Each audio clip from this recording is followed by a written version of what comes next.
Veteran DJ Bush Baby ng'amannya ge amatofu ye Michael Benjamin Owoli yazaalibwa mu 1975. Bush yatandika career ye mu 1990 ku Radio Uganda kati eyitibwa Magic FM. Mukama yamugulirawo enzije era yatandika okola ku mikutu gya TV saako ne radio mu East Africa. Bw'atyo yayambako okutandikawo Kiss FM mu Tanzania saako n'okola emirimu egy'amaanyi ku East African Radio ne TV era nga kono yakolangako show eyitibwa Uganda Central ng'ateeko host ku show eyitibwa Friday Night Live gye yakolanga ne Bobby Monge. Olw'obumanyirivu mu mirimu egya creative bwe yadda mu Uganda yeegatta ku Sanyu FM nazaako Urban TV eno gye yakuliranga ebigenda ku mpewo paka yeeyunga ku Next Radio eno gye yafunira ekifo eky'amaanyi. Mu 2021 Bush Bambi yafuna akabenje akamukutula eggomba ly'evviivi era wano olw'obungi bw'ensimbi ezaamusabibwa okulongoosebwa bw'atyo yasabako obuyambi era ne bumuweebwa ne batandika okumulongoosa. Bwe yateera mu X Radio mu Dar es Salaam n'emuyita mu 2024 atandike okola nayo. Bush ekituufu ekyamuse we tukoledde eggulire lino nga tekinnamanyikwa oluvannyuma lw'okusangibwa mu studios ze ez'Entebbe ng'afudde. Okumanya nga omukulu ono abadde n'omutima ogwagaliza alese omukululo w'aba DJs saako ne bannamawulire abali mu entertainment okuli DJ Marcel Pro, DJ Roger, DJ Brian, Batty Badru ng'ono nno yamufunira nako omulimu ku East African Radio n'abalala bangi era tusobodde okwogerako n'abamu ku abo bye ne bimu ku bye bamujjukirako. He was very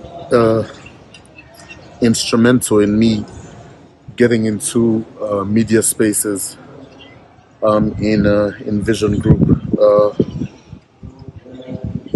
Went to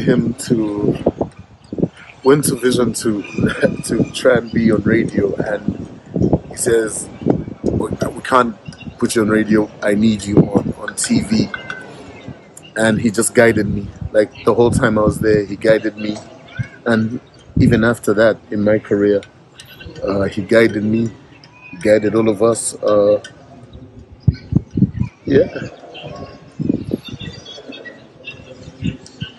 Yeah, man. Bush is going to be missed, man. Abadde influential mu kubeera emabega w'abantu abasinga.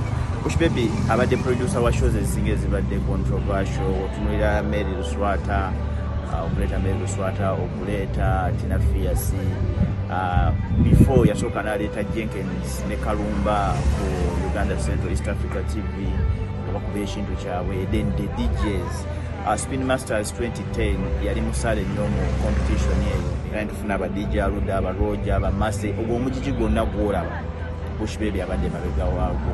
Okudiscoveringa talent nakyo kintu kikulu nnyo ng'anoonya abantu abaana abato n'abawa platform abamu ku ffe twayingira business eno nga Bush Baby abadde agaba exposure amanyi okweducatinga nga basically muntu DJ abadde ayagaliza yatugatta nnyo as a region East Africa region ya spreading music yatuyiga music kw'Abatanzania kw'Abana Kenya basically n'atugatta era nakolako naye show ya Bush Baby and Friends kuba abadde alina bingi projects nyingi era ffe tusaliddwa nnyo nga ffe aba old school members tusaliddwa nnyo aba throwback tusaliddwa nnyo abadde muntu w'amaanyi mu system yaffe. I met him 2 weeks ago and I met him last Friday and I met him on Sunday when he delivered my jumper which I'm going to wear tomorrow.